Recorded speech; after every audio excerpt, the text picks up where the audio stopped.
Hello दोस्तों, एक बार फिर से मेरे चैनल के स्मार्ट स्टडी अब में आपका स्वागत है। और आज मैं मध्य प्रदेश में परमानेंट बम्पर भर्ती 2020 जिसका दोस्तों सबको बेसब्री से इंतजार था, वो थी ग्रुप 5 की वैकेंसी जो कि परमानेंट वैकेंसी है। और ग्रुप 5 में आपको मालूम होना चाहिए कि ये पीईबी ने, Madhya Pradesh professional examination board, इसको पीईबी बोलते हैं, उसने बहुत सारी वैकेंसी निकाली है। और दोस्तों ये बहुत बम्पर वैकेंसीज है और इसमें आप देख सकते हैं कि इसमें 2150 पोस्ट है। और इसमें जो डेट इसकी एप्लीकेशन स्टार्ट हो जाएगी वो होगी 10/10/2020 से 24/10/2020 तक।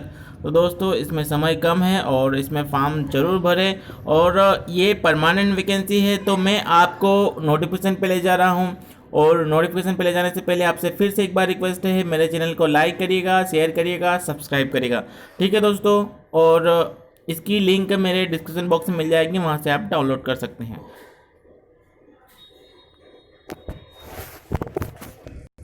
तो दोस्तों आप देख सकते हो कि हम यहाँ पर प्रोफेशनल एग्जामिनेशन बोर्ड की ऑफिशियल वेबसाइट पे आ चुके हैं। और यहाँ पे आप देख सकते हो कि online form group 5 pharmacist, lab technician and other equivalent post recruitment test 2020। यहाँ से आप रूल बुक ये देख सकते हो, यहाँ से आप इसकी रूल बुक डाउनलोड कर सकते हो। और उसी प्रकार यहाँ पे पीबी ने 2 वैकेंसीज निकाली है और दूसरी वैकेंसी यहाँ पर ऑनलाइन फॉर्म ग्रुप 3 की है जो कि इंजीनियर्स के लिए है। तो हमें उनसे अभी नहीं मतलब है, हमें ये ग्रुप 5 की वैकेंसी से मतलब है। तो हम यहाँ से आप डाउनलोड कर सकते हो और इसकी लिंक आपको मेरे डिस्क्रिप्शन बॉक्स में मिल जाएगी। तो हम डाउनलोड करके देखते हैं और क्या है फुल डिटेल वो मैं आपको बताऊंगा।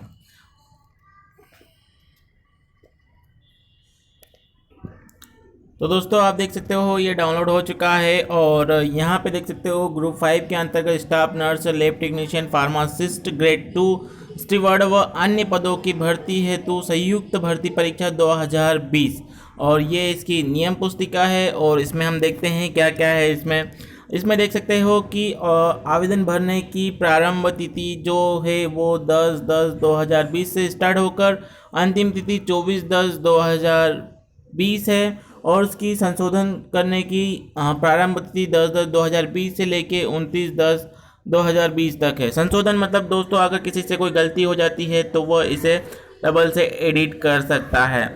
उसी प्रकार हम आगे और देख सकते हैं कि जो परीक्षा की दिन एवं दिनांक जो रहेगा वो 16 से 27 दिसंबर, मतलब 16 से लेके 27 दिसंबर तक ये एग्ज़ाम 16 या 27 दिसंबर को हो सकती है। या तो फिर 16 से 27 या फिर 16 या 27 दिसंबर को हो सकती है। उसी प्रकार आगे और देख सकते हैं कि इसमें परीक्षा शुल्क कितना लग रहा है। अगर वो अनरिजर्व कैटेगरी से हो तो आपको 500 रुपये और रिजर्व कैटेगरी से हैं तो 250 रुपये।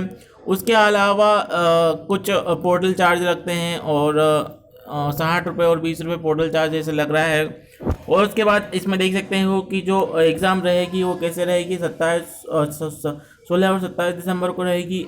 2 शिफ्ट में एग्ज़ाम होगी। प्रथम पाली की रहेगी 7 से 8 बजे तक और रिपोर्ट करने का समय रहेगा 7 से 8 बजे तक। और एग्ज़ाम जो स्टार्ट महत्वपूर्ण निर्देश 8:50 से 9 बजे तक 10 मिनट तक के आपको निर्देश पढ़ने के लिए रहेगा।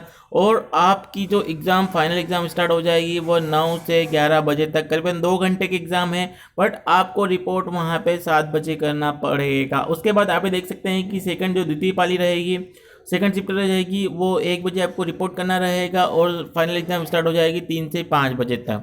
तो दोस्तों अब इसमें जो टिप्पणी है, जो अनिवार्य चीज़ें हैं वो आपको क्या क्या है इसमें ये बताता हूँ मैं आपको। इसमें अभ्यर्थी का आधार पंजीयन अनिवार्य है। तो दोस्तों इसमें सबसे पहले आपको पीईबी में एक प्रोफाइल पंजीयन करवाना रहता है। उसमें आपके मोबाइल नंबर में, आपके आधार नंबर में मोबाइल नंबर ऐड होना चाहिए। उससे एक ओटीपी आता है वेरीफाई के लिए, वो रहता है। उसके बाद बोर्ड द्वारा आयोजित परीक्षा में मूल फोटो युक्त पहचान पत्र लाना अनिवार्य होगा। जब एग्ज़ाम होगी तब आपको कोई सा एक आइडेंटिटी प्रूफ लेके जाना पड़ेगा। आपका मतदाता पहचान पत्र हो सकता है, पैन कार्ड हो सकता है, आधार कार्ड, ड्राइविंग लाइसेंस आदि आदि हो सकता है। उसके बाद आगे और देखते हैं आगे क्या है इसमें। पॉइंट नंबर 3 पे देखते हैं, अभ्यर्थियों को नियम पुस्तिका में विनिश्चित मूल परिचय पत्र के अपना आधार कार्ड, ई आधार कार्ड, आधार कार्ड, अगर आप इसमें आप आधार कार्ड इसमें अपलोड करते हो तो आपको एग्जाम के समय आधार कार्ड भी लेके जाना पड़ेगा। परीक्षा में प्रवेश के समय परीक्षार्थी के दौरान बहुस्तरीय बायोमेट्रिक सत्यापन अनिवार्य होगा, आपका बायोमेट्रिक सत्यापन होगा। दोस्तों ये चीज़ें आप इसमें आराम से पढ़े और मैं जो खास खास बातें रहेगी वही बताऊंगा। उसके बाद आगे और देख सकते हैं कि जो ये एग्ज़ाम रहेगी वो कंप्यूटर आधारित एमसीक्यूज रहेंगे। और उसके बाद यहाँ पे और देख सकते हैं एक महत्वपूर्ण बात यह है कि उपरोक्त सभी पदों के लिए अभ्यर्थियों का मध्य प्रदेश के रोजगार कार्यालय में जीवित पंजीयन होना। दोस्तों यहाँ पे आपका रोजगार पंजीयन अनिवार्य है, और क्योंकि जब आप फॉर्म फिल करोगे तो वहाँ पे आपके रोजगार नंबर लगेंगे, रोजगार पंजीयन के जो रोजगार नंबर मिलते हैं वो आपको मिलेंगे और वो यहाँ पे आपको डालना पड़ेगा। तो ये एक बहुत बड़ी बात है कि आपको रोजगार पंजीयन करवाना अनिवार्य है। उसके बाद आगे देख सकते हैं कि ये कैटेगरी के अलग अलग कैटेगरी सब बेगा सहारिया उनके लिए है और अलग अलग के लिए है ये। उसके बाद आगे हम देखते हैं जो मेन पॉइंट रहेगा वही बताऊंगा दोस्तों मैं आपको। अब यहाँ पे देख सकते हैं ये उनने विषय सूची दे रखी है कि कौन से प्रश्न पर क्या दे रखा है, तो ये अभी हमें आप नहीं देखेंगे, आगे जाते हैं।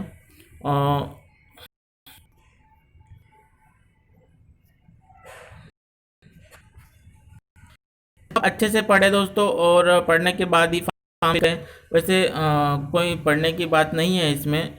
अब यहाँ पे एक चीज़ और देख सकते हैं कि आपको यहाँ पे क्वालिफाई होना पड़ेगा। तो दोस्तों ये पॉइंट नंबर 5 देख सकते हो कि पॉइंट नंबर 5 में उन्होंने क्या दे रखा है, बोर्ड द्वारा संचालित परीक्षा में केवल उन अभ्यर्थियों को नाम सफल अभ्यर्थियों की सूची में सम्मिलित किए जाएंगे जिन्होंने समूह वार निर्धारित कुल अंकों में से न्यूनतम अंक प्राप्त किए हो।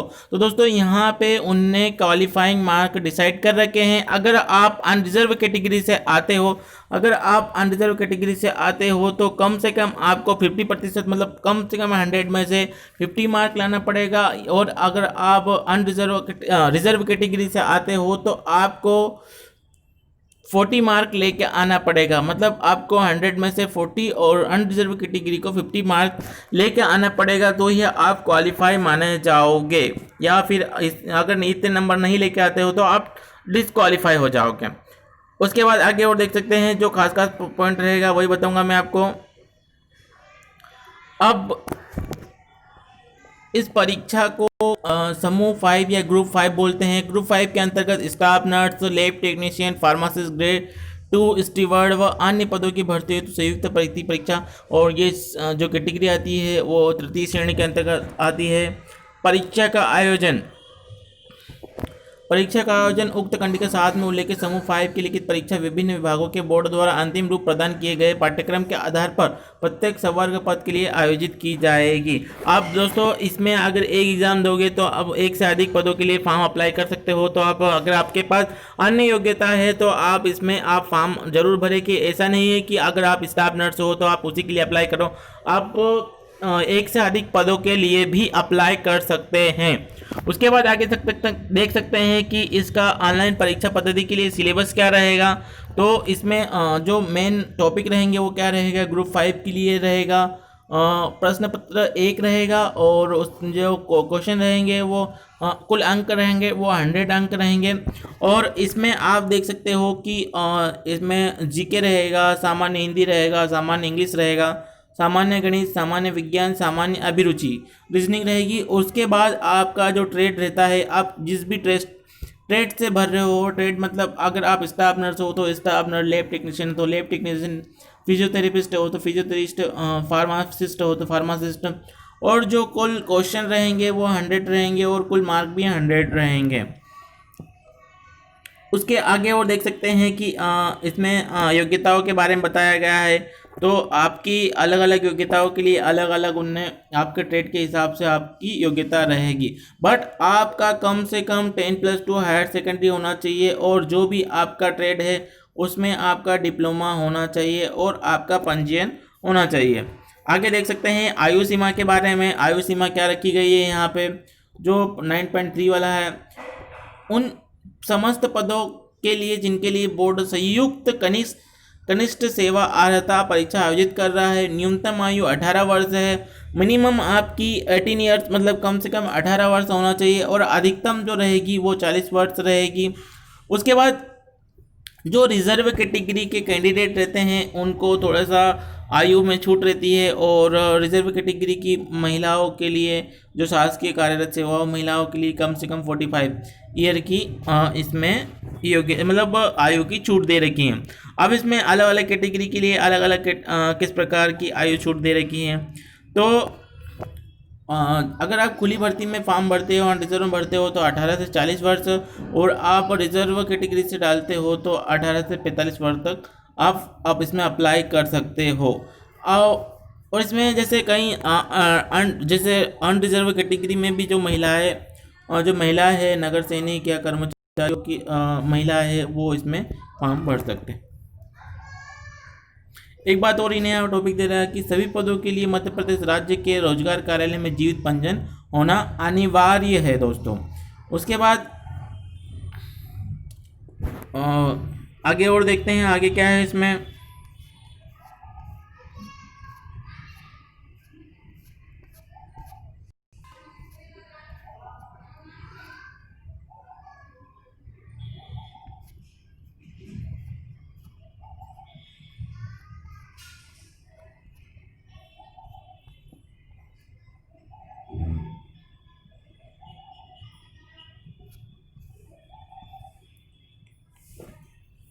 इसमें डॉक्यूमेंट वेरिफिकेशन होगा जब आपका, और इसमें आरक्षण के बारे में दे रखा है।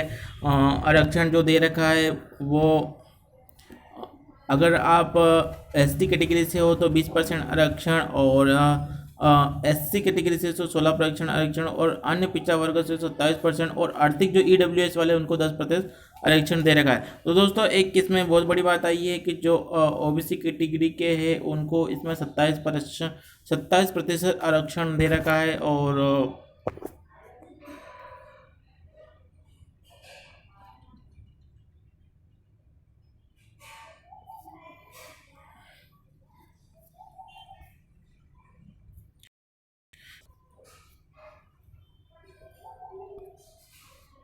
दोस्तों इसमें देख सकते हो अभ्यर्थियों की मानसिक एवं शारीरिक स्थिति। अभ्यर्थियों का मानसिक तथा शारीरिक स्वास्थ्य अच्छा होना चाहिए। उसमें ऐसा कोई शारीरिक दोष नहीं होना चाहिए जिसमें उसके द्वारा विशेष कर्तव्यों का निर्वहन प्रतिकूलतः प्रभावित हो सकता हो। यदि कोई उम्मीदवार जो ऐसा चिकित्सक परीक्षा के पश्चात जो यथास्थिति शासन या नियुक्ति प्राधिकारी विहित करे इन अपेक्षाओं के अनुसार संतोषजनक न पाया जाए नियुक्त नहीं किया जाएगा। केवल ऐसे उम्मीदवारों को चिकित्सीय परीक्षण किया जाएगा जिनके संबंध में नियुक्ति के लिए विचार किए जाने की संभावना हो।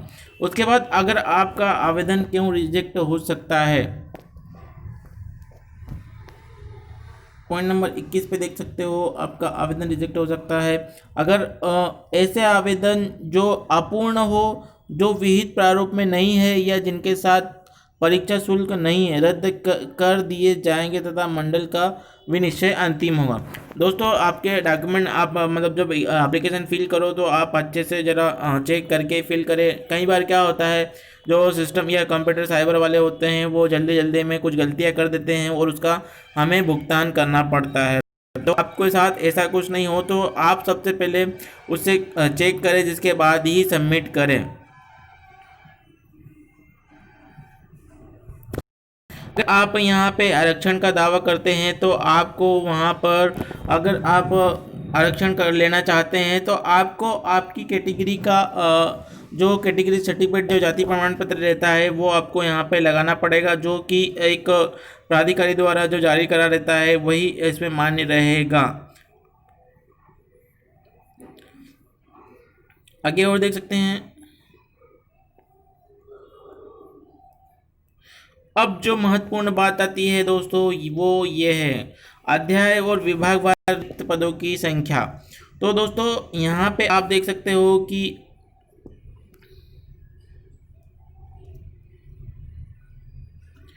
फर्स्ट यहाँ भर्ती का प्रकार रहेगा सीधी भर्ती है।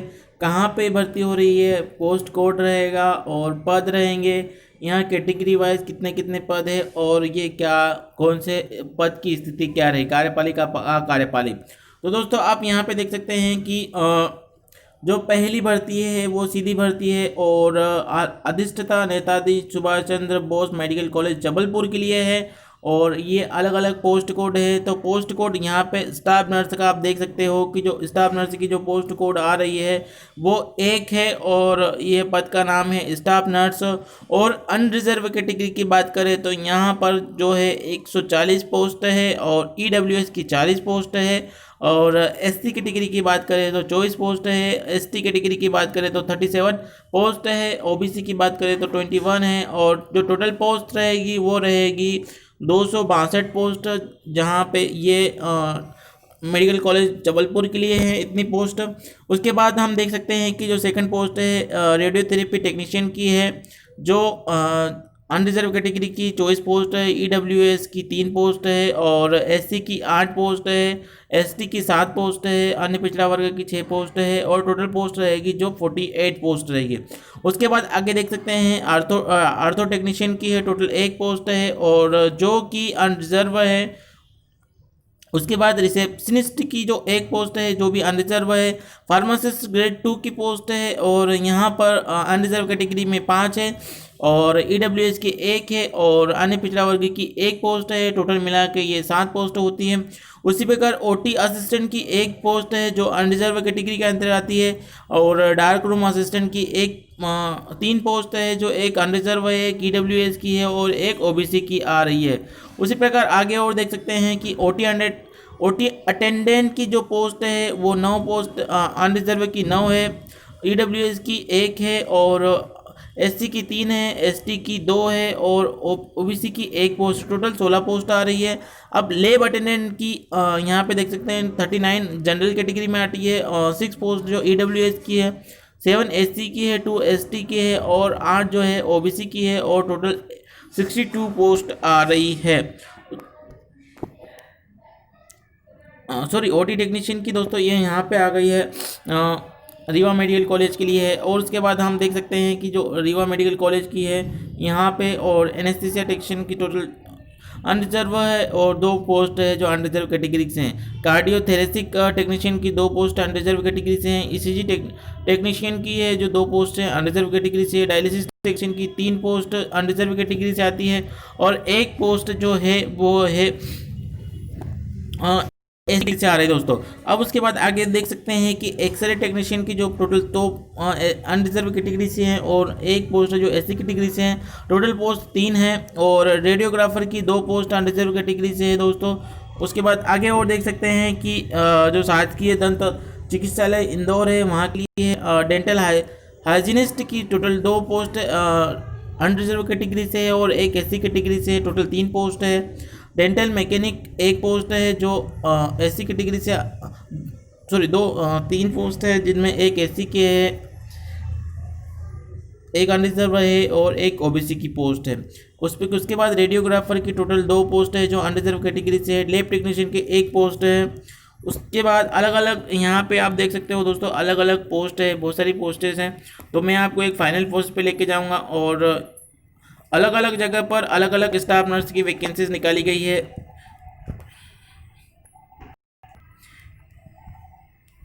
तो कहाँ कहाँ पे है ये मैं बता देता हूँ आपको। आप शासकीय मेडिकल कॉलेज शहडोल में हैं। उसके बाद आगे और देख सकते हैं कि फिर सीधी भर्ती शासकीय मेडिकल कॉलेज शहडोल में है। ड्रेसर की पोस्ट भी है यहाँ पे।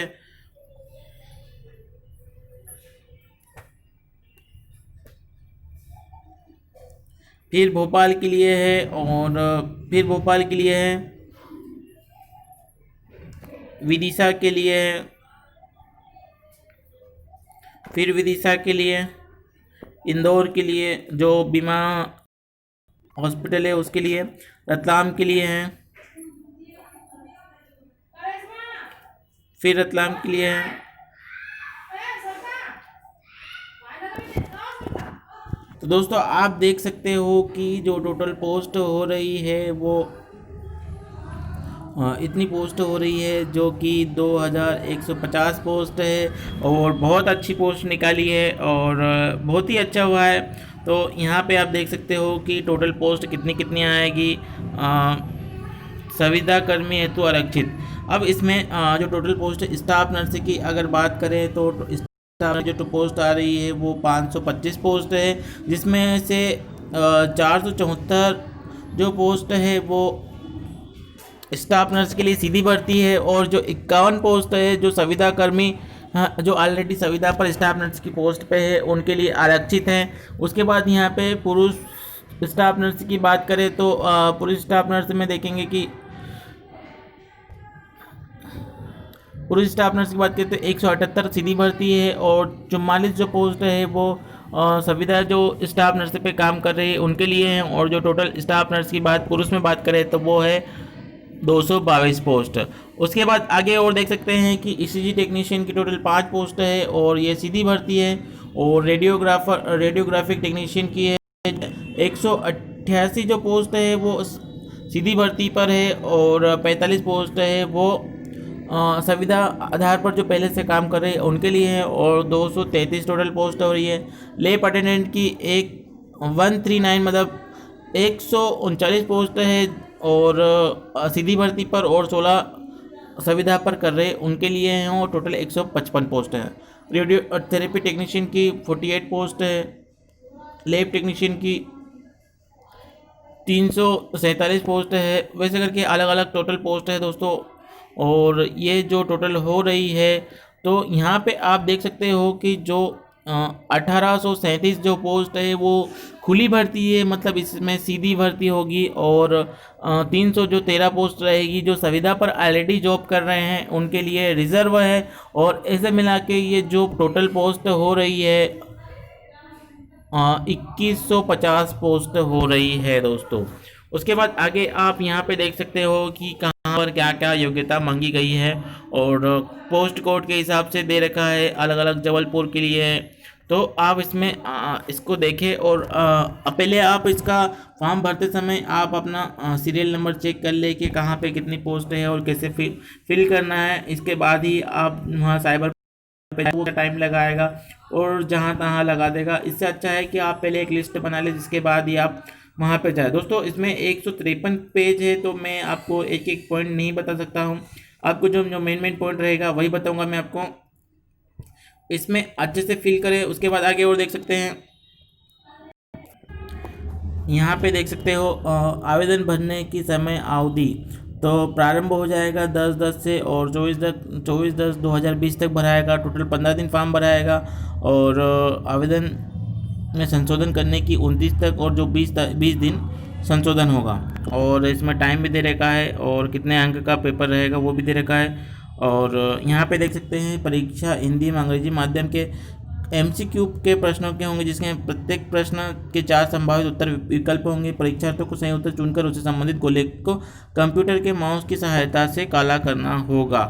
और यहाँ पे फीस की बात करें तो प्रति प्रश्न तो 250 रुपये है, और अलग अलग कैटेगरी के लिए है वैकेंसी।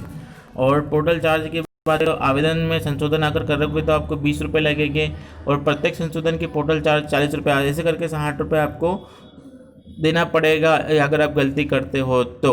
उसके बाद आगे और देख सकते हैं कि आपके एग्ज़ाम सेंटर कौन कौन से रहेंगे। एग्ज़ाम सेंटर की बात करें तो भोपाल है, इंदौर है, जबलपुर है, ग्वालियर है, उज्जैन है, नीमच है, रतलाम है, मंदसौर, सागर, सतना, खंडवा, गुना, दमोह, सीधी, छिंदवाड़ा, बालाघाट। तो दोस्तों ये एग्ज़ाम सेंटर है, और यहाँ पे 16 जगह एग्ज़ाम सेंटर बनाया गया है, तो आप यहाँ पे एग्ज़ाम दे सकते हैं, और ये कंप्यूटर आधारित एग्ज़ाम होगी।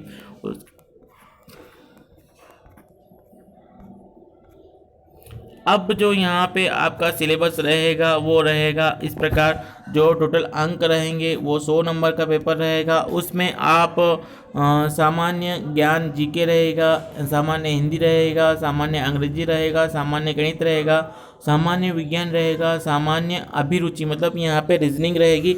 ये टोटल 25 मार्क में सभी दे देंगे। और उसके बाद आगे देख सकते हैं कि जो आपका तकनीकी ट्रेड पर आधारित क्वेश्चन रहेंगे वो 75 नंबर का रहेगा, और टोटल ऐसे करके ये जो टोटल पेपर रहेगा वो 100 नंबर का रहेगा। तो दोस्तों आपको सबसे ज़्यादा फोकस आपके ट्रेड पर करना चाहिए और अच्छे से पढ़ना चाहिए।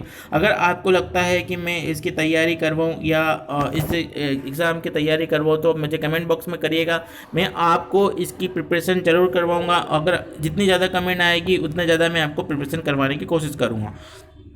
उसके बाद यहाँ पे देख सकते हो कि अलग अलग कैटेगरीज के लिए अलग अलग सिलेबस दे रखा है उनने, और ट्रेड वाइज सिलेबस है इसमें। ये फिज़िक्स है, और केमिस्ट्री है, और बॉटनी है, जूलॉजी है। तो दोस्तों इसमें अलग अलग ट्रेड का अलग अलग सिलेबस दे रखा है। आप कौन सी ट्रेड के लिए फॉर्म भरना चाह रहे हो वो आप यहाँ पे पहले जैसे यहाँ पे आप देख सकते हैं फिजियोथेरेपिस्ट के लिए है, ये उसका सिलेबस है। उसके बाद यहाँ पे बेसिक साइंस सिलेबस जो अलग अलग सिलेबस दे रखा है, आप इसमें रेडियोग्राफर के लिए है, एएनएम के लिए है। दोस्तों ये जो एएनएम का जो सिलेबस है बहुत अच्छा। एएनएम का कम्युनिटी हेल्थ नर्सिंग है, हेल्थ प्रमोशन से है, nutrition, human body and hygiene से है, इन्वायरमेंटल सैनिटेशन है, मेंटल हेल्थ है। उसके बाद primary health care nursing first है, इन्फेक्शन एंड इम्यूनाइजेशन है, कम्युनिकेबल डिसीज़ है, कम्युनिटी हेल्थ प्रॉब्लम से है, प्राइमरी मेडिकल केयर है, और चाइल्ड हेल्थ नर्सिंग है, मिडवाइफ है, हेल्थ सेंटर मैनेजमेंट है। तो दोस्तों इसमें बहुत सारे अलग अलग सिलेबस दे रखा है, इसे आप अच्छे से पढ़ें। और आप जिस भी ट्रेड से आते हैं उस ट्रेड का सिलेबस आप पहले डाउनलोड कर ले, और आप बुक्स खरीद सकते हैं। ये फार्मासिस्ट के लिए, फार्मासिस्ट ग्रेड 1 ग्रेड 2 के लिए है। उसके बाद आगे और देख सकते हैं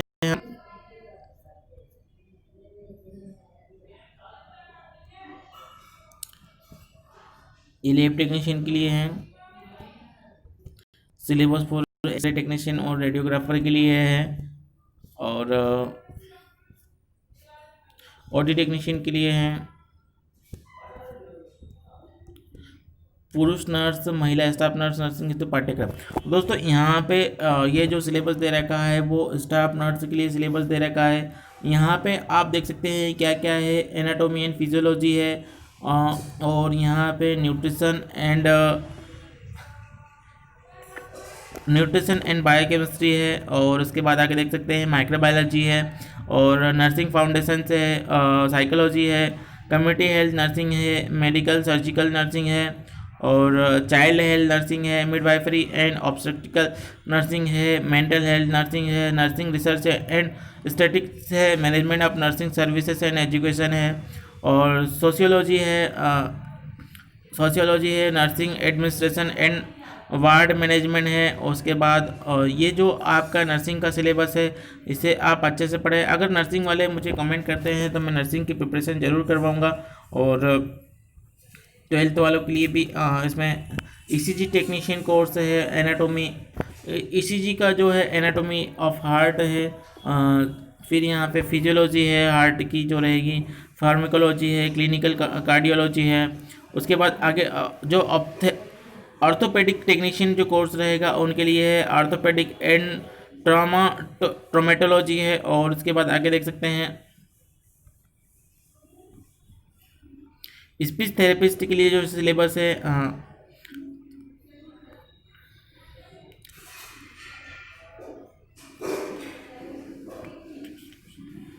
ऑप्टोमेट्रिक के लिए सिलेबस है ये, और फिर डायलिसिस टेक्नीशियन के लिए सिलेबस है ये, और डेंटल मैकेनिक्स एंड सिलेबस है, फिर है डेंटल हाइजीनिस्ट के लिए सिलेबस है, और ऑक्यूपेशनल थेरेपिस्ट के लिए सिलेबस है ये, human physiology, biochemistry,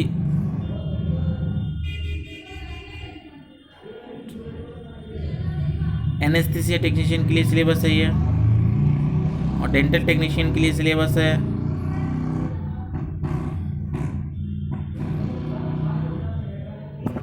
prosthetic and orthotic technician के लिए सिलेबस है ये, फिर tuberculosis and chest disease DTCD health visitor के लिए सिलेबस है,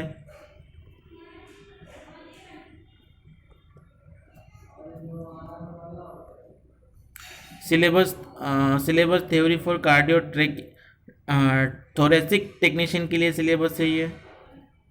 और पाठ्यक्रम सहायक पशु चिकित्सा क्षेत्र अधिकारी के यहाँ के लिए हैं जो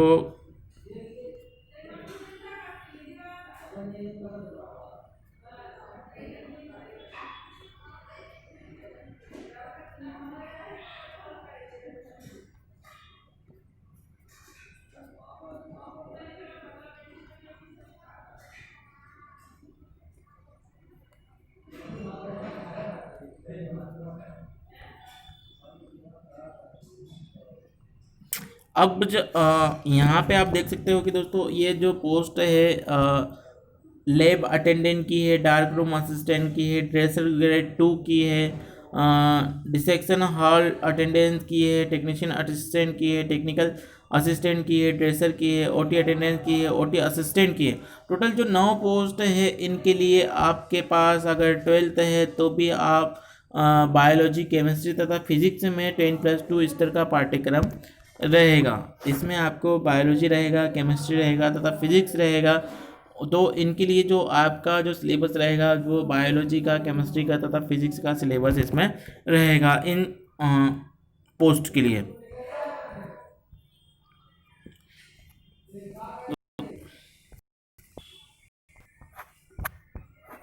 तो दोस्तों आप इसमें फिल जरूर करें। मेरा वीडियो बहुत ज़्यादा लंबा हो गया है, आप बोर हो रहे होंगे, तो आपको बहुत बहुत धन्यवाद मेरा वीडियो लास्ट तक देखे। Thank you very much. आपका दिन शुभ हो और आप अच्छे से गवर्नमेंट वैकेंसी में जाओ। Thank you very much.